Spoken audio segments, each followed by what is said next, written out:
So welcome back again, all the student in lecture number 5 of unit windowing and clipping.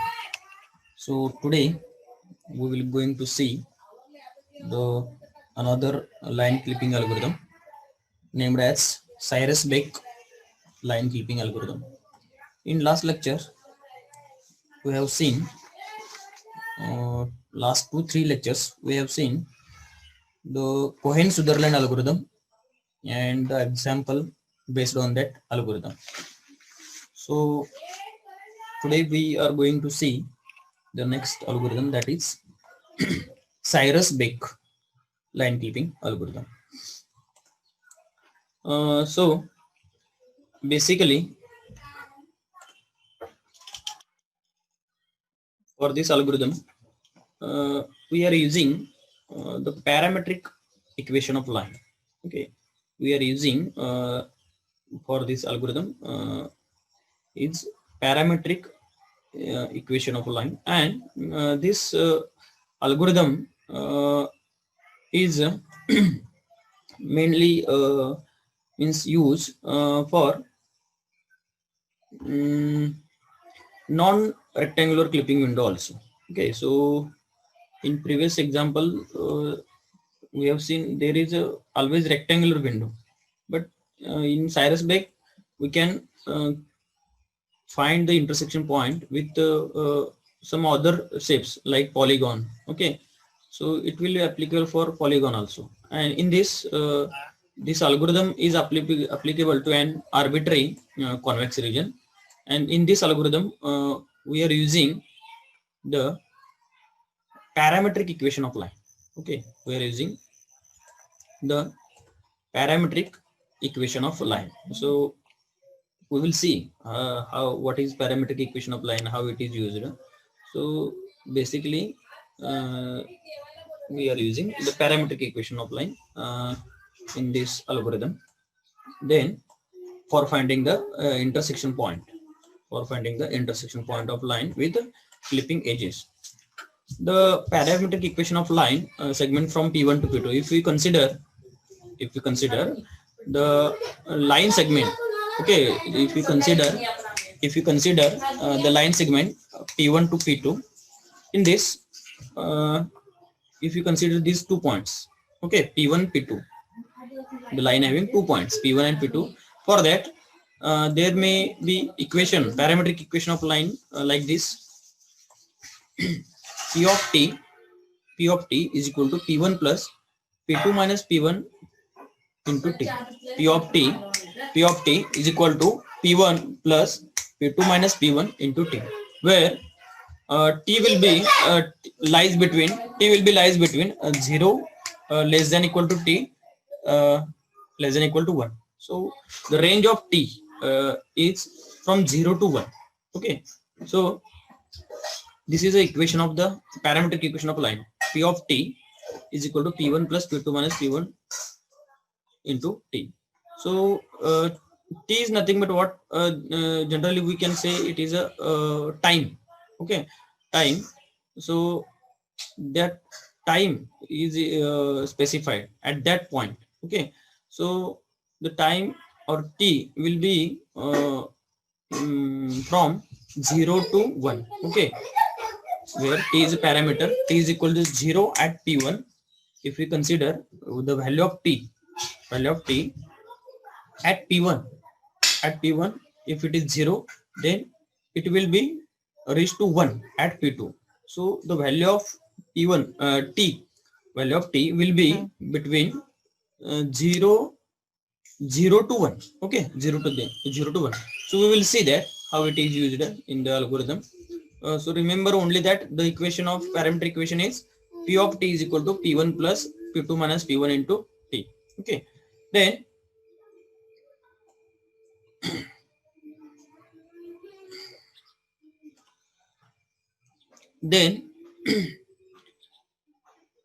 consider a convex clipping region. Consider a convex clipping region R. So this is a region, and the region is called as R. Okay, the region is R, specified by R, and F is a boundary point. The point which is on the boundary of that region is called as F. And N is a inner normal. N is a normal. म्हणजे ही जी perpendicular direction मध्ये line काढलेली आहे ह्याला आपण normal असं म्हणतो. Okay, so N is a normal for one of its boundaries. For one of its boundaries. Okay, so this is a sample diagram. So R is a region, N is a normal, F is a boundary point. So every time we have to consider a line. Okay, suppose if we want to find the intersection point for this line, then we have to draw a normal towards inner region, towards inward. Okay, inward या आतल्या बाजूला आपल्याला काय करायचं आहे, we have to draw a normal, अशा एक perpendicular line काढायची. Okay, and this is a boundary point. Okay, this is a boundary point. Then आता ते काही त्याची फॉर्म्युले आहेत ते आपण बघायचे, परंतु हे जे नॉर्मल आहे, नॉर्मल आणि हा बाउंड्री पॉइंट, ठीक आहे, हा बाउंड्री पॉइंट आणि हा नॉर्मल हा खूप महत्वाचा आहे. आणि ह्याचे जे काही पॉइंट्स घेणार आहोत आपण, याचे काय ते पॉइंट्स घेणार आहोत, तर ते त्याचं जे काही उत्तर येणार आहे, ओके, तर त्यांचा गुणाकार करायचा आहे आपल्याला त्या पॉइंटचा. ओके, तर ते कसा गुणाकार करायचा आपण बघूया, आपण एक्झाम्पल मध्ये बघूया. परंतु लक्षात ठेवा की नॉर्मल आणि जो बाउंड्री पॉइंट आहे हे खूप महत्वाचं. ठीक आहे, नॉर्मल आणि बाउंड्री पॉइंट. तर आपण ही लाईन कन्सिडर केली तर हा नॉर्मल येईल आणि हा बाउंड्री पॉइंट येईल. ओके, ही जर लाईन कन्सिडर केली तर हा एक बाउंड्री पॉइंट येईल आणि इथून इकडे आपण कन्सिडर केला तिकडे एक नॉर्मल येईल. ही लाईन कन्सिडर केली तर इथून इकडे आतल्या बाजूला नॉर्मल येईल. ही लाईन कन्सिडर केली तर इथून वरून इकडे आत तो काही नॉर्मल येईल. ओके, तर ते आपण बघूया नॉर्मल का काढायचा किंवा नॉर्मलचे पॉइंट्स कसे घ्यायचे आहेत. तर हे आपण मी त्यावेळेला सांगतो की नॉर्मलचे जे कोऑर्डिनेट्स घ्यायचे याच्यातला थोडासा गुणाकार वगैरे जो आहे किंवा बेरीज आहे थोडी वेगळ्या पद्धतीची आहे. ओके, आपण बघूया. तर त्याचं एक आपल्याला इथं बघा अशी एक डायग्राम तुम्हाला इथं दिलेली आहे. याच्यामध्ये ही काय क्लिपिंग एज आहे. ओके, आणि हे ठीक आहे एक इंटरसेक्टिंग लाईन आहे. ठीक आहे, इंटरसेक्टिंग लाईन. तर एखादा तो म्हणजे एखादी जर लाईन कन्सिडर केली, समजा एखाद्या लाईनवरचा हा पॉइंट आहे, बरोबर, हा पॉइंट आहे, हा पॉइंट आहे. तर बघा हा पॉइंट जो आहे हा पॉइंट काय आहे, ह्या क्लिपिंग विंडोच्या आत आहे. हा पॉइंट कन्सिडर केला तर हा बरोबर इंटरसेक्टिंग पॉइंट आहे, बरोबर आहे. हा पॉइंट कन्सिडर केला तर हा क्लिपिंग विंडोच्या बाहेर आहे. लक्षात येते का बघा, ही एक लाईन कन्सिडर करा आणि ह्याच्यावरचे जे पॉइंट्स आहेत लाईनवरचे, बरोबर आहे. तर आपल्याला इंटरसेक्टिंग पॉइंट हा काढायचा आहे, नो डाऊट. परंतु एक जनरलाइज त्यांनी फॉर्म्युला काय केलाय बघा, की समजा तो पॉइंट इंटरसेक्टिंग आहे का नाही हे कन्सिडर जर करायचं असेल, कॅल्क्युलेट करायचं असेल, तर एक प्रोडक्ट कॅल्क्युलेट केलेला आहे. दोन क्वांटिटीचा एक प्रोडक्ट म्हणजे गुणाकार कॅल्क्युलेट केलाय. तर तो जो गुणाकार आहे ना तो 0 पेक्षा लहान असेल तर तो that point will be away from the interior region. If that product is exactly equal to 0 then it is a intersecting point. Okay, or it is parallel to that region. And if that product is greater than 0, then that point will be inside that region. तो काय will point हा त्या region च्या आत आहे. Okay, आणि तो कशाचा प्रोडक्ट घ्यायचा आपल्याला, तर याचा करायचा बघा, n into p of t minus f. n into p of t minus f यांचा गुणाकार आपल्याला घ्यायचा आहे. तो कसा घ्यायचा आहे ते आपण बघूया. परंतु सध्या लक्षात ठेवा की n into p of t minus f हा जर ग्रेटर देन 0 आला इनसाइड, इक्वल टू 0 आला इंटरसेक्टिंग आणि लेस देन 0 आला आउटसाइड. तर हे सध्या तुम्ही लक्षात ठेवा. इथं तेच इथं दिलेलं आहे बघा. If dot product is negative, then the vector p of t minus f is pointed away from the interior of R. बरोबर, याच्यापासून अवे आहे, बाहेर आहे. इफ डॉट प्रोडक्ट इज 0, बरोबर 0 असेल यांचा गुणाकार, तर this point is parallel to plane. हा जो पॉइंट आहे ना हा पॅरलल टू प्लेन आहे, बरोबर आहे. म्हणजे जो रिजन आहे त्याला पॅरलल आहे असं त्यांनी म्हटलं, किंवा इंटरसेक्टिंग आहे. Parallel to plane containing F and perpendicular to normal. बरोबर. हा पॉईंट काय, ही जी नॉर्मल आहे ना ह्याला परपेंडिक्युलर आहे. ही जर कन्सिडर लाईन केली, अशी एज पूर्ण रेक्टेंगलची एज कन्सिडर केली आणि हा नॉर्मल कन्सिडर केला तर ही परपेंडिक्युलर आहे. If dot product is positive, यांचा जर गुणाकार आहे n into P of T minus F, if it is positive that is greater then 0, then it is pointed towards the interior of R. हा कुठला आहे, आतल्या बाजूला, बरोबर, या रिजनच्या आत आहे. तर हे सध्या तुम्ही लक्षात ठेवा की लेस दॅन 0 अवे, इक्वल टू 0 जर असेल तर इंटरसेक्टिंग पॉइंटला आहे तो, किंवा पॅरलल टू प्लेन आहे अँड परपेंडिक्युलर टू नॉर्मल आहे, आणि पॉझिटिव्ह असेल तो जर गुणाकार आहे डॉट प्रोडक्ट हा जर ग्रेटर देन 0 असेल तर तो काय आहे, टुवर्ड्स द इंटेरियर. ओके, तर ही डायग्राम आहे बघा. Dot products for 3 point inside, outside and on the boundary. 3 condition आहेत, inside, outside, on the boundary. On the boundary असेल तर इक्वल टू 0. ओके, तर हे एक त्या अल्गोरिदमचं काय बेसिक आहे.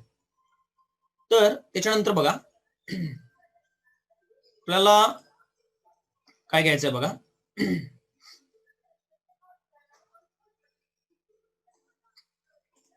आता आपल्याला काय करायचंय, अल्गोरिदम बघायचा आहे. थोडासा अल्गोरिदम जो आहे तो थोडासा बघूया आपण.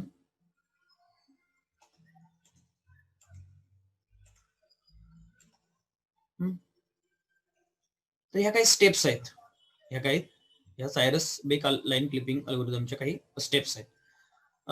तर त्या स्टेप्स कशा आहेत बघा. Read 2 end points of line, say P1 and P2. Okay, हे एंड पॉइंट्स आहेत. Read vertex coordinates, read vertex coordinates of the clipping window. Okay, याचे काय करायचे, व्हर्टेक्स कोऑर्डिनेट म्हणजे P1 चे XY आणि P2 चे काय असेल ते XY, हे कोऑर्डिनेट आपल्याला काय करायचे, फाइंड करायचे.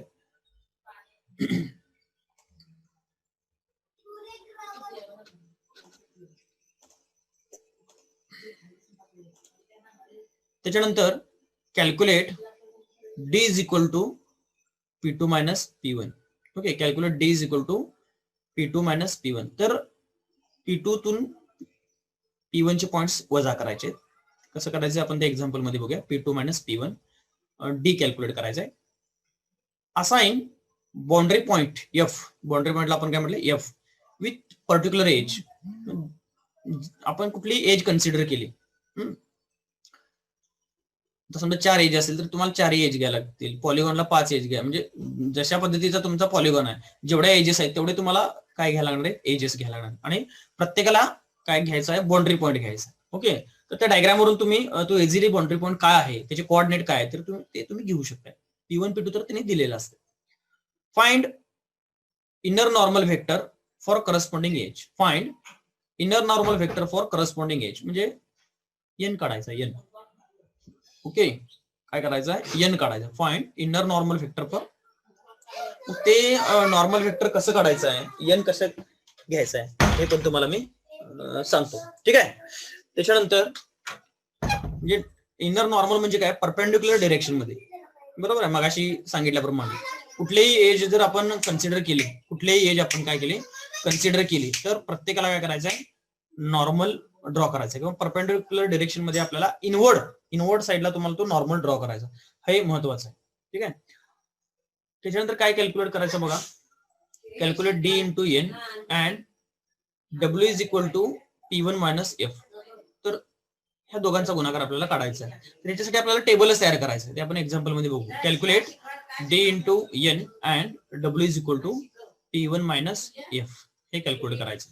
Calculate D into n and W is equal to P1 minus F. Okay, त्याच्यानंतर बघा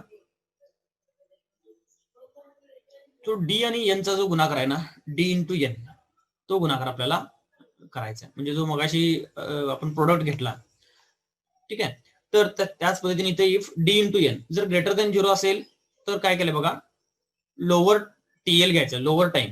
TL is equal to minus W into n divided by D into n. आणि अप्परला पण तोच formula, else TU is equal to minus W into N divided by D into N. Okay, दोन्हीलाही तोच formula आहे, TL आणि TU. मात्र select कसं करायचं हे मी तुम्हाला एक्झाम्पल मध्ये सांगतो की टीएल व्हॅल्यू काय घ्यायची आणि टीयू काय घ्यायची value. And repeat step 4 through 7 for each edge of clipping. हे ज्या काही स्टेप्स आहेत त्या रिपीट करायच्या प्रत्येक एजला. त्याच्यानंतर find maximum lower limit and minimum upper limit. हे महत्वाचं आहे. Find maximum lower limit and minimum upper limit. Okay, म्हणजे प्रत्येक एजला ह्या टीएल व्हॅल्यू येतात आणि टीयू व्हॅल्यू येतात, टीएल आणि टीयू. तर लोअर मधली मॅक्झिमम व्हॅल्यू कुठली आहे ती शोधायची आहे, आणि टीयू मधली हे अप्पर असेल त्याच्यातली मिनिमम व्हॅल्यू कुठली आहे ती शोधायची. याच्यातली अप्पर व्हॅल्यू घ्यायची आणि याच्यातली मिनिमम व्हॅल्यू घ्यायची. If maximum lower limit and minimum upper limit do not satisfy condition 0 less than equal to t less than equal to, then ignore the line. जर त्याच्यामध्ये ते जर ही लाईन हे इक्वेशन जर satisfy होत नसेल तर ते आपण लाईन इग्नोर करायचं, म्हणजे त्याला इंटरसेक्टिंग पॉईंट येणार नाहीये.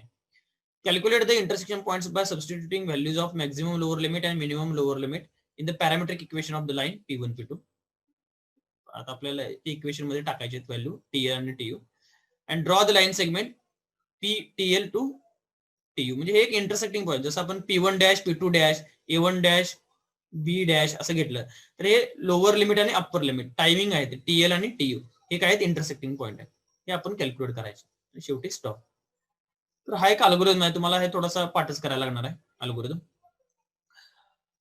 तर त्याची काही स्टेप्स बघा.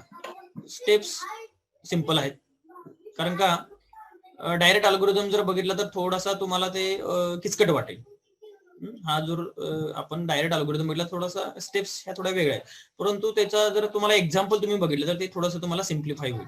जे एक्झाम्पल बघितलं तर ते अगदी सिम्प्लिफाय तुम्हाला हा अल्गोरिदम होईल. तर त्याचं एक्झाम्पल काय घेतलंय बघा. Show the hexagonal clipping window. ही एक एक्झॅगोनल म्हणजे विंडो आहे, क्लिपिंग विंडो आहे. मगाशी सांगितल्याप्रमाणे इथे रेक्टँगल नाही, इथे एक्झॅगोनल आहे. ओके, द लाईन P1 -21 आणि P2 63, P1 -21 आणि P2 63 is to be clipped to this window. म्हणजे एक हा क्लिपिंग विंडो आहे आणि ही एक लाईन ड्रॉ केली आहे. तर आपल्याला काय करायचे, फाइंड इंटरसेक्शन पॉईंट. काय कॅल्क्युलेट करायचं आहे, हा एक पॉईंट आणि हा एक पॉईंट, इंटरसेक्शन पॉईंट जो आहे तो आपल्याला काय करायचा आहे, कॅल्क्युलेट करायचा आहे. ठीक आहे, हा पॉईंट आणि हा पॉईंट काय करायचं आपल्याला कॅल्क्युलेट करायचं. आता तो कसं केलाय बघा. आता ह्याचा अल्गोरिदम वापरून ही पहिला एक विंडो दिलेली आहे, लक्षात येते का बघा. ही काय विंडो आहे. विंडो नंतर काय केलेलं आहे आपल्याला, ही एक अशी लाईन काय झालेली आहे इंटरसेक्टिंग केलेली आहे. तर आपल्याला हा पॉईंट कॅल्क्युलेट करायचा आणि हा पॉईंट कॅल्क्युलेट करायचा. तर त्याच्यासाठी जो अल्गोरिदम वापरलाय तो सायरस बिक वापरलेला आहे. तर हे कसं कॅल्क्युलेट केलंय हे जर असं बघा. डायग्राम लक्षात येते का बघा. हा पॉईंट V1 म्हणजे हा 3 आहे बघा इथला. हा V1 आहे, हा V2 आहे, V3 आहे, बरोबर, V4 आहे, V5 आहे, V6.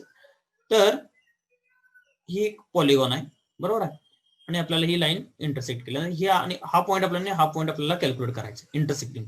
तर थोड्या वेगळ्या स्टेप्स आहेत. म्हणजे आधीच्या ज्या कोहेन स्वित्झर्लंड मध्ये होत्या त्याच्यापेक्षा थोड्याशा वेगळ्या स्टेप्स आहेत. तर त्या जरासं समजून घेऊया आपण. आता बघा, कॅल्क्युलेट काय करायचं बघा, इंटरसेक्टिंग पॉईंट कॅल्क्युलेट करायचं. कॅल्क्युलेट काय करायचं आहे, इंटरसेक्टिंग पॉईंट. तर त्याच्यासाठी थोडीशी जी प्रोसेस आहे ती थोडी बघूया आपण. पहिल्यांदा काय कॅल्क्युलेट करायचं आहे, डी कॅल्क्युलेट करायचं. तर अल्गोरिदम जर तुम्ही बघितला, अल्गोरिदम मध्ये पण तेच लिहिलेलं की पहिल्यांदा रीड टू एंड पॉइंट्स होतं, read end points of the line P1 P2, आणि नंतर काय करायला सांगितलेलं, calculate D is equal to P2 minus P1. त्याच्यामध्ये स्टेप नंबर 3 होती, D is equal to P2 minus P1. तर पहिल्यांदा काय करायचं, डी कॅल्क्युलेट करायचं. त्याला आपण काय म्हटलं, डी म्हटलं, डिफरन्स जो आहे P2 मायनस P1. इथे जरासं बघा, हे कसं तुम्ही म्हणजे वजाबाकी कशा पद्धतीने केलेलं आहे. P2चा पॉईंट काय आहे 63, इथे एक्झाम्पल मध्ये दिलेला आहे. P2 काय दिलेला आहे 63, P1 काय दिलेला आहे -21. ओके, तर यांचा वजाबाकी कशी केलेला बघा, 63 मायनस -21. ओके, अशा पद्धतीचा तुम्हाला सुद्धा यांची वजाबाकी, गुणाकार, बेरीज वगैरे झाले असेल, बरोबर. याला काहीतरी नाव आहे, मला लक्षात येईना झालंय. आपण ऍट अ टाइम ह्या दोन ह्यांचं काय करतोय, बेरीज, गुणाकार वगैरे करतोय. तर बघा त्या पद्धतीनंच काय केलेलं आहे, यांची वजाबाकी केली. कसे केलेली आहे बघा वजाबाकी. 6 वजा 2 म्हणजे 6 वजा 2 म्हणजे 6 अधिक 2 8 झालं. 3 वजा 1 3 वजा 1 किती झालं 2. लक्षात येते का बघा. 3 वजा 1 2 झालं आणि 6 वजा 2 म्हणजे 6 अधिक 2 झालं ते 8. ओके, लक्षात येते का बघा. डी कॅल्क्युलेट केलं. ही थर्ड स्टेप होती. नंतर काय केलेलं आहे बघा. नंतर आपली पुढची स्टेप काय होती, assign boundary point F with particular edge. मग आपण काय केलेलं आहे, बाउंड्री पॉइंट आपल्याला V1 V2 साठी चालू आहे आपलं. ही जी लाईन आहे ना V1 V2 बरोबर, ही लाईन गेली आहे. तर याचा बाउंड्री पॉइंट आपण काय कन्सिडर केलाय, हा पॉइंट कन्सिडर केलाय. याचा बाउंड्री पॉइंट काय कन्सिडर केलेला आहे, हा बाउंड्री पॉइंट किती आहे, हा बाउंड्री पॉइंट 3-0 आहे. लक्षात येते का बघा. इथं 1 2 3 4 5 इथं 5 असणार आहे, 6 बरं. इथं 0 1 2 3 4 5 6 इकडे पण तसंच आहे. ठीक आहे. त्यामुळे हा पॉईंट किती आहे सांगा, 3-0 आहे. हा पॉईंट किती आहे 3-0. म्हणजे प्रत्येक एजला बाउंड्री पॉईंट घ्यायचा आहे. त्यामुळं इथं काय आलं बघा, बाउंड्री पॉईंट काय घेतला V1 V2 साठी 3-0. नेक्स्ट कॅल्क्युलेट काय करायचं आहे, W इज इक्वल टू काय करायचं आहे, अल्गोरिदम म्हणजे स्टेप नेक्स्ट स्टेप आहे calculate W is equal to P1 minus F. तर P1 मायनस F जर कॅल्क्युलेट करायचं आहे तर P1 किती आहे बघा, P1 मायनस 2 1 P1 चे पॉईंट मायनस 2 1 मायनस F काय त्या एजचा बाउंड्री पॉईंट किती आहे 3-0. बाउंड्री पॉईंट काय 3-0. यांची वजाबाकी करायची आहे. वजा 2 minus 2 minus 3 minus 5 1 minus 0 1 1 minus 0 1. लक्षात आलं. पहिल्यांदा P2 मायनस P1 केलं, बाउंड्री पॉईंट घेतला. W is equal to P1 minus F. हा फॉर्म्युला दिलेला अल्गोरिदम मध्ये. W is equal to P1 minus F. P1 point आपल्याकडे आहे, F म्हणजे बाउंड्री पॉईंट आहे. हे आपण घ्यायला लागणार ना, मात्र हे आपल्याला घ्यायला, हे दिलेलं नसणार, आपण त्या डायग्राम वरून कॅल्क्युलेट करायला लागणार. ही बाउंड्री पॉईंट काय आहे P1 minus F. Okay, minus 5 1. तर for edge V1 V2 the inner normal is. Okay, आता हे थोडस वेगळं आहे किंवा इथं याचं डिटेल दिलेलं नाही बरोबर. For the edge V1 V2 the inner normal is. आता बघा, ही V1 V2 कन्सिडर केली, ही लाईन काय केली V1 V2 कन्सिडर केली. तर आपल्याला काय करायचं आहे, V1 V2 ला नॉर्मल कन्सिडर करायचं. म्हणजे बघा, नॉर्मल म्हणजे परपेंडिक्युलर अशी इनवर्ड डायरेक्शन मध्ये घ्यायला लागेल. V2 V3 ला हे अशी घ्यायला लागेल, V3 V4 ला हे वरून अशी इकडे लाईन घ्यायला लागेल, V4 V5 ला इनर नॉर्मल असं घ्यायला लागेल, V1 V6 ला इकडं इनवर्ड घ्यायला लागेल. लक्षात आलं. म्हणजे बरोबर V1 V2 ही ला अशी परपेंडिक्युलर डायरेक्शन मध्ये आतल्या बाजूला आपल्याला लाईन ड्रॉ करायची, त्याला आपण नॉर्मल असं म्हणणार. Okay, normal. तर आता हे नॉर्मल कन्सिडर कसं केलेलं बघा. Normal n is equal to 1 1. आता हे खूप महत्वाचं आहे, हे खूप महत्वाचं आहे. n is equal to 1 1. आता 1 1 का आलं किंवा 1 1 कसं आलं, तर हे खूप महत्वाचं आहे. म्हणजे बऱ्याच ठिकाणी याचे एक्सप्लेनेशन दिलेलं नाही, direct n is equal to 1 1 लिहिले, ते खूप महत्वाचं आहे. 1 1 का आलं, आता मी जे सांगतोय ते केअरफुल लक्षात घ्या, केअरफुली लक्षात घ्या. मी काय म्हणतोय ते नॉर्मल. इथून आपल्याला काय करायचे, लाईन ड्रॉ करायचे. तर बघा मी काय करतोय,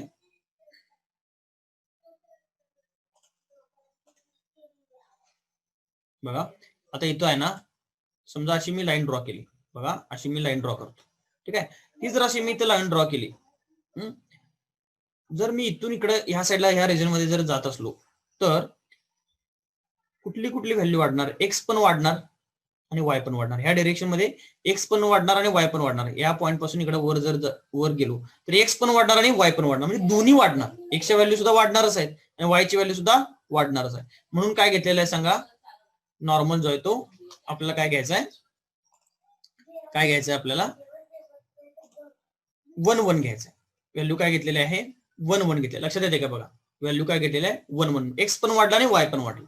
परंतु हे प्रत्येक वेळेला असं होणार नाही. काही वेळेला एक्स कमी होईल, वाय वाढेल, किंवा काही वेळेला वाय कमी होईल, एक्स वाढेल, काही वेळेला दोन्ही पण कमी होतील. त्यानुसार तुमची इथे व्हॅल्यू घ्यायची. दोन्ही वाढते म्हणून 1 1. ओके, आता बघा पुढं, हेन्स आता D into N. Okay, D calculate केलेला आहे 8 2. इंटू एन काय कॅल्क्युलेट केलेला आहे 1 1. ह्या दोघांचा आपल्याला काय करायचा आहे गुणाकार करायचा. तर हा पण गुणाकार कसा केलेला आहे बघा. 8 गुणिले 1 8 अधिक 2 गुणिले 1 2 8 अधिक 2 10. लक्षात येते का बघा. 8 8 into 1 8 plus 2 into 1 2 8 plus 2 10. Okay. तर आता हे डी इंटू एन जे कॅल्क्युलेट केलेलं आहे डी इंटू एन. समजा हे जर 0 पेक्षा मोठं आलं उत्तर डी इंटू एन हे उत्तर 0 पेक्षा मोठं आलं तर lower limit can be given as. मग काय काढायचं टीएल कॅल्क्युलेट करायचं. त्याला म्हणायचं टीएल. 0 पेक्षा मोठं आलं टीएल. 0 पेक्षा लहान आलं तर काय म्हणायचं टीयू. त्याला म्हणायचं टीयू. ओके. हे 0 पेक्षा मोठं आहे टीएल म्हणायचं. त्याला टीएल कॅल्क्युलेट करायचं. त्याचा फॉर्म्युला मगाशी अल्गोरिथम मध्ये दिल्याप्रमाणे minus W into N divided by D into N. W काय आहे बघा. डब्ल्यू इथे कॅल्क्युलेट केलेला बघा -5 इंटू 1. एन काय बघा एन 1 1 घेतले का दोन्ही वाढलेला आहे त्यामुळे 1 1 घेतलेला आहे. त्याच्यानंतर डीएन कॅल्क्युलेट केला आता उत्तर आलेलं आहे 10. परत आता यांचा गुणाकार -5 इंटू 1 -5 बरोबर आहे प्लस 1 इंटू 1 1 म्हणजे -5 प्लस 1 म्हणजे उत्तर काय आलं -4. हे चिन्ह मायनस आहे असं. आणि खाली काय आलं डीएन 10. हे लक्षात येते का बघा -5 इंटू 1 -5 प्लस 1 इंटू 1 1 म्हणजे -5 प्लस 1 -4. आणि हे काय झालं मायनस मायनस प्लस म्हणजे उत्तर काय आलं 4 divided by 10. 4 divided by 10. Okay. तर अशा पद्धतीनं हे एका एज साठी झालं. हे जे आपण कॅल्क्युलेट केलं हे एका एज साठी कॅल्क्युलेट केलेलं आहे. ओके. डी तर सेमच आहे P2 - 1. प्रत्येक वेळेला डब्ल्यू बदलणार एन बदलणार डीएन बदलणार. नंतर 0 पेक्षा मोठा आला टीएल कॅल्क्युलेट करायचं. 0 पेक्षा लहान आलं टीयू कॅल्क्युलेट करायचं. Formula same WN into divided by DNS minus. Okay. W is equal to P1 - F. आता बघा आता ही जी काही स्टेप्स केल्यात ह्या ज्या काही स्टेप्स केलेल्या आहेत ह्या पुन्हा स्टेप्स काय करायचे कॅल्क्युलेट करायचे प्रत्येक एज साठी. मग बदलणार काय सांगा. बदलणार बाउंड्री पॉइंट बदलणार नॉर्मल बरोबर. नॉर्मल जो आहे तो बदलणार. मग नॉर्मलची व्हॅल्यू 1 1 येणार 1 0 येणार 0 वर येणार ते आपण बघूया. अजून आपल्याला पुढच्या एजेस बघायचे त्या टेबल मात्र तिथे डायरेक्ट घेतलेले आहेत. बाकीच्या व्हॅल्यू तिथे काय केलेल्या आहेत डायरेक्ट व्हॅल्यू घेतलेल्या आहेत. परंतु हे तुम्हाला लक्षात यायला पाहिजे ह्या वजाबाकी कशी केली हे वजाबाकी कशी केली हा गुणाकार कसा केला इथं गुणाकार कसा केला. गुणाकार करताना फायनल उत्तर काय करायचं आहे बेरीज करायचे 8 इंटू 1 प्लस 2 इंटू 1 10. इथे पण बघा -5 इंटू 1 प्लस 1 इंटू 1 इथे बेरीज करायची आणि वजाबाकीच्या वेळेला वजाबाकी करायची. पहिल्यातनं पहिला नंबर दुसऱ्यातनं दुसरा नंबर. ओके. तर हे रिपीटेड करायचं प्रत्येक वेळेला. फक्त केअरफुली काय करायचंय काय काळजीपूर्वक काय कॅल्क्युलेट करायचं आहे बाउंड्री पॉईंट इनर नॉर्मल बाकीचे फॉर्म्युले सेम आहे. तर बघा ह्या टेबल मध्ये कसं कॅल्क्युलेट केलंय बघा.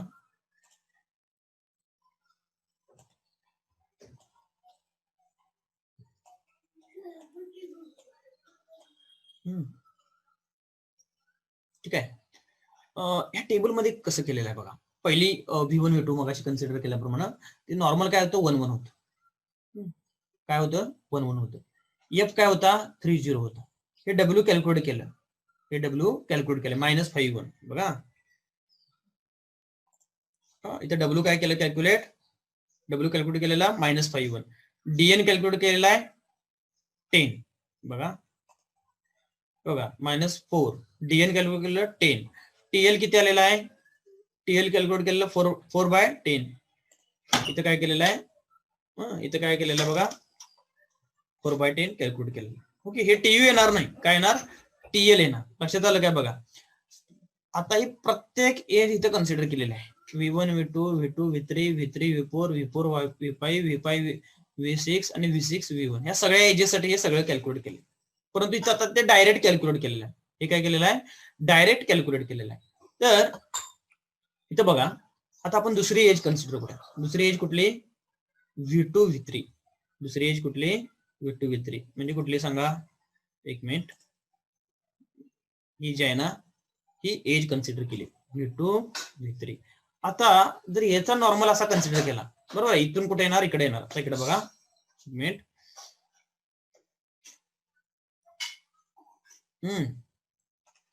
समजा ह्याचा नॉर्मल कसा येणार सांगा, इथून असं अशा पद्धतीने येणार, बरोबर आहे. असा नॉर्मल काढला तर हा अशा पद्धतीने आत येणार. मग मला सांगा हा नॉर्मल जर कॅल्क्युलेट केला तर काय काय वाढणार आणि काय नाही. बघा ह्या डायरेक्शन मध्ये तुम्ही असं सरळ गेला तर फक्त काय वाढा लागले, एक्सच वाढते. इथं परपेंडिक्युलर डायरेक्शन, नॉर्मल म्हणजे परपेंडिक्युलर पाहिजे ना 90 अँगल मध्ये. मग इथं काय वाढत चाललंय, फक्त एक्स वाढत चाललंय. वाय वाढलंय का नाही, हे तिरकं होतं म्हणून वाय पण वाढलं, एक्स पण वाढलं. हे सरळच असं आहे म्हणून काय वाढलं, फक्त एक्स वाढलं, बरोबर आहे. वाय वाढलं का, वाढलंच नाही ना, म्हणून काय घेतलं, 0 घेतलं. बघा दाखवतो तुम्हाला आता, एक मिनिट. वाय वाढलं नाही, एक्स फक्त वाढलं. एक्स वाढलं म्हणून 1, वाय वाढलं नाही म्हणून 0. लक्षात येते का? बघा इथे बघा, इकडे बघा, V2 V3 ला एक्स वाढलं म्हणून 1, वाय वाढलं का नाही म्हणून 0. लक्षात येते का? हे खूप महत्वाचं आहे. हे कुठं दिलेलं नाही त्या पुस्तकामध्ये स्टेप, किंवा कुठं असं मेन्शन केलं नाही की हे कसं घ्यायचं. तर हे बघा, जर दोन्ही वाढलं तर 1 घ्यायचं, दोन्ही एक्स वाढलं वाय वाढलं तर 1 घ्यायचं. इथं काय केलेलं आहे, फक्त एक्स वाढलंय म्हणून 1 घेतलं. वाय वाढले का नाही वाढत, बरोबर आहे, म्हणून काय घेतलं, 0 घेतलं. म्हणून काय घेतलं, 0 घेतलं. आता एफ, एफ म्हणजे बाउंड्री पॉईंट. बघा 1-4 कसा घेतलाय बघा, बाउंड्री पॉईंट 1-4.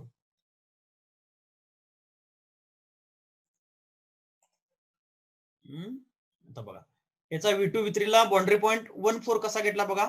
1-4 हा बाउंड्री पॉईंट, हा V3 कन्सिडर केलेला आहे, त्याला V2 V3 ला हा बाउंड्री पॉईंट घेतलेला आहे. तर इथं किती आहे बघा, ही जर लाईन सरळ आपण इथे ड्रॉ केली तर ही किती आहे, 1 आहे. ही लाईन किती आहे, 1 आहे. आणि हा किती आहे, 4 आहे. हा जर V3 पॉईंट कन्सिडर केला तर याचे पॉइंट्स किती आहेत, इथं हे 1 आहे, हे किती आहे, 4 आहे. 1-4. ओके, 1-4 हा बाउंड्री पॉईंट आहे आणि इथं 1-0 हा नॉर्मल आहे. ओके, 1-4 हा बाउंड्री पॉईंट आहे आणि 1-0 हा नॉर्मल आहे. ओके, आता हे दोन कन्सिडर करून पुढचा टेबल कॅल्क्युलेट करायचा. कसा कॅल्क्युलेट केलेला आहे बघा, कसा कॅल्क्युलेट केलेला आहे बघा, एक मिनिट.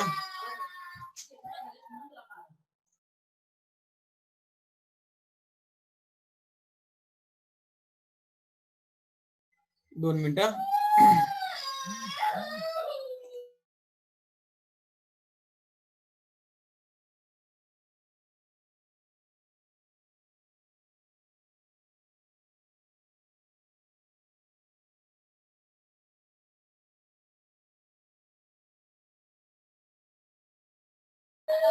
आता बघा V2 V3 जर कन्सिडर केला तर नॉर्मल जो आहे तो 1-0 आहे. एफ जो पॉइंट आहे तो 1-4 आहे. एफ पॉइंट काय आहे तो 1-4 आहे. आता याच्यावरून काय कॅल्क्युलेट केलेलं आहे बघा, याच्यावरून कॅल्क्युलेट काय केलेलं आहे, डब्ल्यू कॅल्क्युलेट केलेला आहे, बरोबर आहे. याच्यावरून काय कॅल्क्युलेट केलेला आहे, डब्ल्यू. तर डब्ल्यूचा फॉर्म्युला काय बघा, डब्ल्यूचा फॉर्म्युला काय होता, P1 minus F. W formula काय, P1 minus F. Okay, P1 किती आहे, P1 ची व्हॅल्यू काय, -21. ओके, -21 -21 -14 -21 -14. जर हे उत्तर केलं तर -2 -1 -3 झालेला आहे, बरोबर आहे. आणि 1 -4 -3 आलेला आहे. लक्षात येते का बघा. तर या डब्ल्यूचा फॉर्म्युला काय आहे, W is equal to P1 minus F. फक्त एफ बदललेला आहे, फक्त एफ बदललेला आहे. मग हा उत्तर आलेला आहे. डब्ल्यू इंटू एन, इथे एन दिलेला आहे, डब्ल्यू दिलेला आहे, ह्या दोघांचा गुणाकार. बघा -3 इंटू 1 -3, -3 इंटू 0 0, म्हणजे उत्तर काय आलं, -3.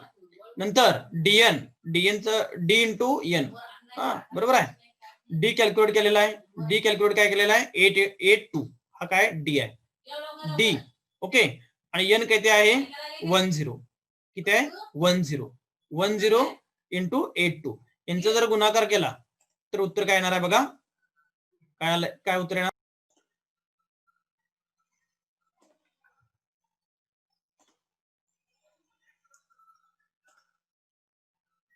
ठीक आहे. तर बघा ह्या पद्धतीने आपण काय कॅल्क्युलेट केलं, डी इंटू एन कॅल्क्युलेट केलं. Okay, D into N calculate केलेला आहे आणि त्यावरून काय केलेलं आपल्याला पुन्हा टीएल कॅल्क्युलेट केलं. टीएल साठी फॉर्म्युला काय आपल्याला इथे दिलेला आहे, minus W dot N divided by D N. हा फॉर्म्युला फिक्स आहे, टीएल असू दे टीयू असू दे, हाच फॉर्म्युला आहे. ठीक आहे.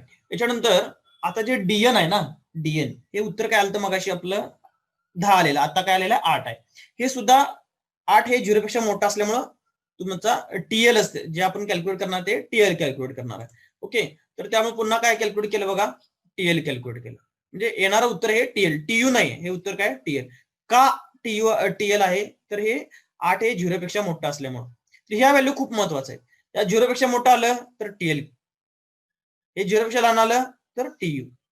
मी काय म्हणते बघा, 0 पेक्षा मोठं आलं उत्तर डीएनचं, तर आपल्याला कॅल्क्युलेट काय करायचं आहे, टीएल कॅल्क्युलेट करायचं. फॉर्म्युला सेमच आहे, फॉर्म्युला हा सेमच आहे, फक्त म्हणताना त्याला म्हणायचं टीएल, आणि 0 पेक्षा मोठं आलं तर टीयू. ओके, तर सिमिलरली V3 V4 ला काढायचं. तर V3 V4 मध्ये बघा, V3 V4 मध्ये आपण जर ती डायग्राम कन्सिडर केली याची, तर उत्तर काय आले बघायचं, नॉर्मल 1 - 1. ओके, 1 - 1 म्हणजे काय म्हणतात ते V3 V4, एक्स जे आहे, एक्स वाढलेला आहे आणि वाय कमी झालेला आहे. एक्स वाढलंय आणि वाय इथं दिसतंय तुम्हाला, इथं काहीच वाढलं नाही तर 0 लिहायचं. इथं दोन्ही बघा, एक्स वाढतंय म्हणून 1 आलं, वाय कमी होते म्हणून -1 कन्सिडर करा. हे बघा V3 V4, इथं जर तुम्ही अशी लाईन ड्रॉ केली V3 V4 ला, बरोबर आहे, अशी ह्या अशा, तर काय होईल, इकडे या साईडला गेल्यामुळे एक्स वाढलं परंतु वाय कमी झालं, बरोबर, खाली आलो ना आपण, वाय कमी झालं म्हणून काय आलेलं आहे बघा, 1 - 1. लक्षात येते का, 1 - 1. आता एफ म्हणजे बाउंड्री पॉईंट काय घेतलेला आहे, 1 4. काय घेतलेला आहे, 1 4. आता V3 V4 ला पण आपण हा पॉईंट घेतलेला आहे, बाउंड्री पॉईंट. हा V2 V3 ला पण सेमच घेतलेला, V3 V4 ला पण सेमच घेतलेला आहे. ओके, एक पॉईंट घ्यायचा आहे, तर हा कितला आहे, 1 4. ओके, 1 4 कॅल्क्युलेट केलेला आहे. मग हे एकदा तुम्हाला हे 2 पॉईंट मिळाले, एन तुम्हाला काय मिळालं, एन मिळालं, एफ मिळालं. याच्यावरून तुम्ही डब्ल्यू कॅल्क्युलेट करायचा आहे, डब्ल्यू इंटू एन कॅल्क्युलेट करायचा आहे, डी इंटू एन कॅल्क्युलेट करायचा आहे, बरोबर. येणार उत्तर ही काय आहे, बरोबर आपल्याला काय केलेलं आहे, 0 उत्तर आलेलं आहे. ओके, तर हे सुद्धा काय म्हणजे उत्तर काय आलं, इथं आपल्याला बघा हे 0 पेक्षा उत्तर म्हणजे 10 8 आणि 6 ह्या तिन्ही व्हॅल्यू काय, या तिन्हीच्या तिन्ही व्हॅल्यू काय आहेत आपल्या याच्यापेक्षा मोठ्या आहेत. कशापेक्षा, 0 पेक्षा मोठ्या आहेत, बरोबर आहे. 0 पेक्षा मोठ्या असल्यामुळे काय झालेलं आहे, उत्तर येणार हे टीएल मध्ये गेलेलं आहे. Similarly V4 V5 V5 V6 आणि V6 V1, बरोबर आहे. याच्यामध्ये पण कन्सिडर केलं तर बघा, आता V4 V5, आता याचं -1 - 1 का आलं, नॉर्मल -1 - 1 का आला बघा, V4 V5 डायग्राम मध्ये बघा, V4 V5 ही लाईन कन्सिडर करा, इथून इकडे खाली ड्रॉ करायची लाईन नॉर्मल. तर काय होणार आहे ह्या साईडला, इकडे जर तुम्ही इकडे आला, बरोबर आहे, डायगोनली असं, तर काय होईल, एक्स पण कमी होईल आणि वाय पण कमी होईल. इकडे आल्यावर एक्स पण व्हॅल्यू कमी होईल आणि वाय पण व्हॅल्यू कमी होईल, म्हणून काय आलेलं आहे इथं -1 - 1. ओके, बाउंड्री पॉईंट काय घेतलेला बघा, 5 4. बाउंड्री पॉईंट काय घेतलेला आहे, 5 4, बरोबर. हे जर कन्सिडर केला तर ही लाईन खाली आपण ड्रॉ केली तर हा पॉईंट काय आहे, 5 आहे आणि हा पॉईंट काय आहे, 4 आहे. ओके, हा पॉईंट काय 4 आहे, हा एक्झॅगोनल आहे, बरोबर. एक्झॅगोनल क्लिपिंग विंडो म्हणजे या लाईन सगळ्या सेम आहेत, हे काय कमी जास्त नाही आहे, बरोबर आहे. काय ह्या एक्झॅगोनल विंडो असल्यामुळे ह्या लाईन ह्या अगदी सेम आहे. V3 आहे तिथंच V2 ची आहे तिथंच V6 आहे, बरोबर आहे. ही लाईन अशी स्ट्रेटच ड्रॉ होणार आहे. ओके, त्यामुळे हे काय हेक्झागोन आहे, लक्षात आलं. त्यामुळे हे काय आलेलं आहे 5 4. ओके, 5 4. ओके, इथं आलं 5 4. मग यांचं डब्ल्यू कॅल्क्युलेट केलं, डब्ल्यू इंटू एन कॅल्क्युलेट केलं, डीएन कॅल्क्युलेट केलं. मग आता बघा, इथं जे डी इंटू एन उत्तर आलेलं आहे हे काय आलंय, मायनस आलेलं आहे. हे काय आलेलं आहे, मायनस आलंय. मग मायनस आल्यामुळे काय करायचं आहे आपल्याला, टीयू कॅल्क्युलेट करायचा आहे. फॉर्म्युला तोच आहे, फॉर्म्युला कुठला आहे, हाच फॉर्म्युला आहे, हाच formula W into N divided by D into N. Okay, परंतु त्याला म्हणायचं टीयू म्हणायचं, त्याला म्हणायचं T U, upper limit. Okay, upper limit. Okay, मग फॉर्म्युला याचं उत्तर काय आलं, 10 डिवायडेड बाय 10. ओके, त्याच्यानंतर बघा V5 V6, इथं पण काय केलेलं बघा, -1 0. V5 V6 कन्सिडर केलेला आहे, -1 0. V5 V6 -1 0. -1 का, तर एक्स कमी होत चालला, इकडून इकडे गेल्यानंतर काय झालं, एक्स कमी होत झालं म्हणून -1. आणि वाय मध्ये काय फरक पडला का, नाही, वाय मध्ये काय फरकच पडणार नाही, असं परपेंडिक्युलर इकडे गेल्यामुळं, त्यामुळे काय आलेलं आहे 0, -1 0. ओके, इथं -1 0. आणि परत काय घेतलेला आहे, 0.54, बरोबर आहे. V5 V6 ला पण काय घेतलेला आहे 5 4. याला बाउंड्री पॉईंट काय घेतलेला आहे 5 4. ओके, 5 4. याच्यावरून डब्ल्यू कॅल्क्युलेट करा, डब्ल्यू इंटू एन करा, डी इंटू एन करा, पुन्हा काय उत्तर काय आलं, डी इंटू एन मायनस, त्यामुळं याला आपण काय म्हणायचं, टीयू कॅल्क्युलेट करायचं. जे आपण कॅल्क्युलेट जसं मग हे टीएल काढलं तसं आपल्याला सेम फॉर्म्युला वापरून उत्तर जे काय ते टीयू मध्ये घ्यायचं, टीयू कॅल्क्युलेट करायचं आहे using formula this W into N divide by D into N, हे मायनस आहे. ओके, त्यानंतर V6 V1 ला बघा -1 इंटू 1, -1 इंटू 1,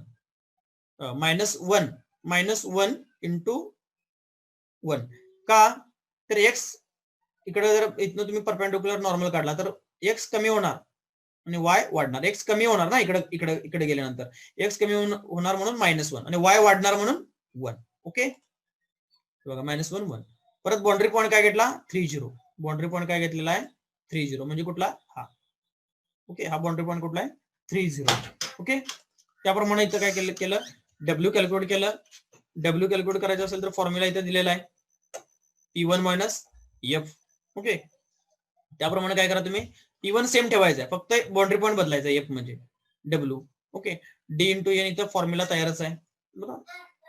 ओके, त्या पद्धतीने तुम्ही काय करा, calculate W into N calculate करायचं, डब्ल्यू कॅल्क्युलेट करायचं पहिल्यांदा.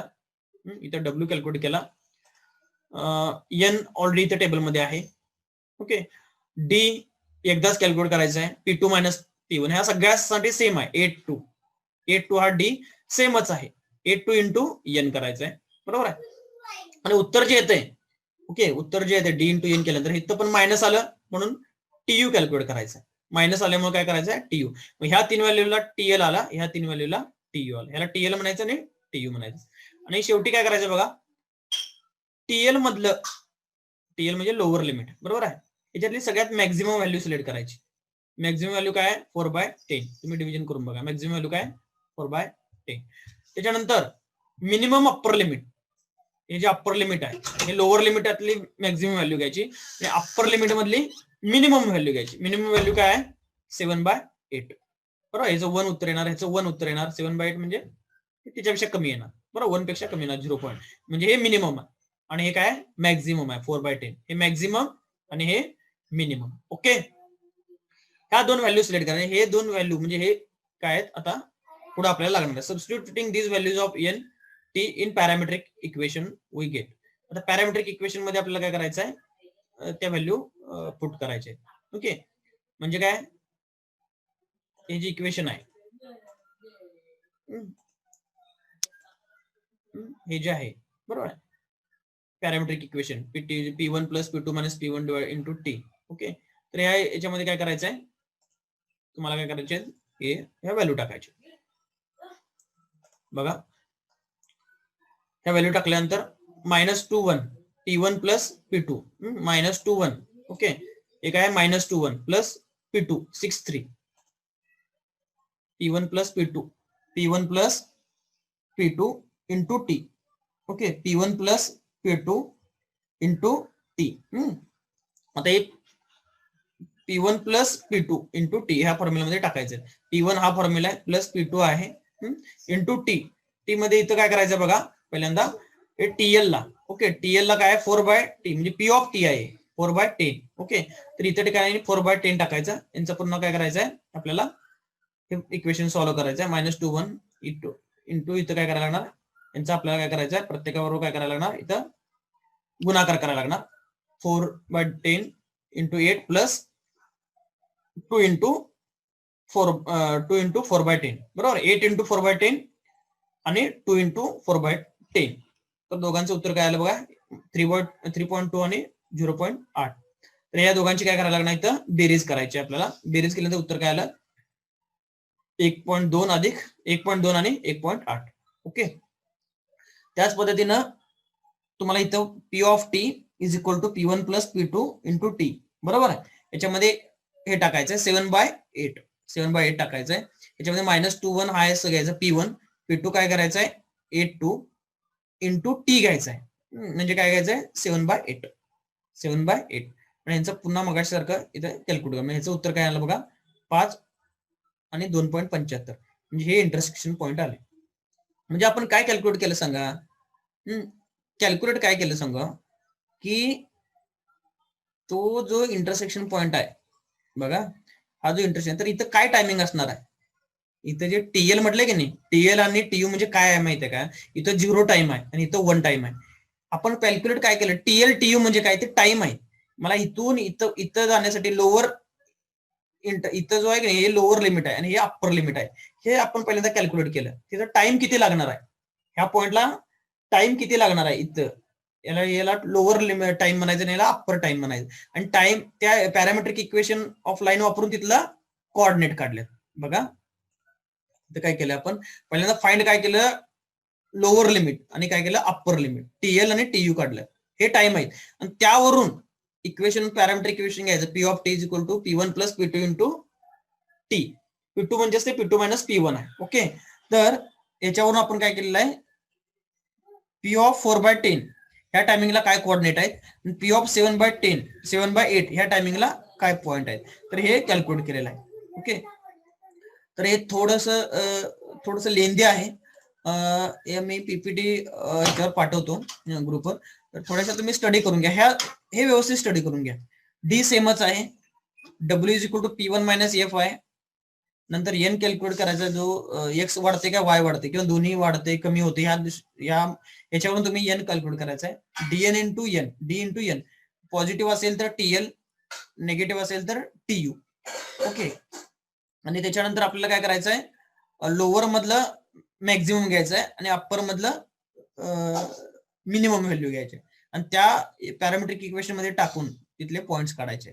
Okay, so the result is thus the two intersection point to the line P1 P2 are 1.2 and 1.8 and 5, 2.75 with edges V1 V2 and V5 V6 respectively. Okay, तर हे काय आहेत, दोन end points आहेत, intersection point आहे, sorry हे काय intersection point आहे. तर हा टेबल आपल्याला काढता यायला पाहिजे.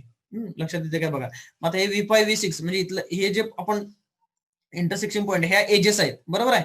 मग ह्याच्यातलं उत्तर काय आलं, 4/10, हे V1 V2 ला होतं. आणि उत्तर हे जे काय आलं घेतलेलं आहे आपण, काय घेतलेलं आहे, 7/8 हे कुठल्या एजला आहे, V5 V6 ला. म्हणून V1 V2 ला हा पहिला इंटरसेक्शन पॉइंट आणि V5 V6 ला दुसरा इंटरसेक्शन पॉइंट. आलं का लक्षात बघा. तर हे थोडस लेंदी आहे, तर अजून एकदा तुम्ही हे स्टडी करा, पूर्ण एकदा व्यवस्थित वाचा तुम्ही. ही स्टेप पहिली महत्वाची आहे, पहिली स्टेप महत्वाची आहे. ह्याच्यावरूनच सिमिलरली हे सगळ्या व्हॅल्यू काढायचे. तुम्ही प्रत्येक वेळेला जरी असं लिहिलं तरी काही हरकत नाही. आणि इथे ते काय केलेलं आहे, डायरेक्ट टेबल मध्ये घेतलेलं आहे. ओके, ठीक आहे. आज आपण इथं थांबूया.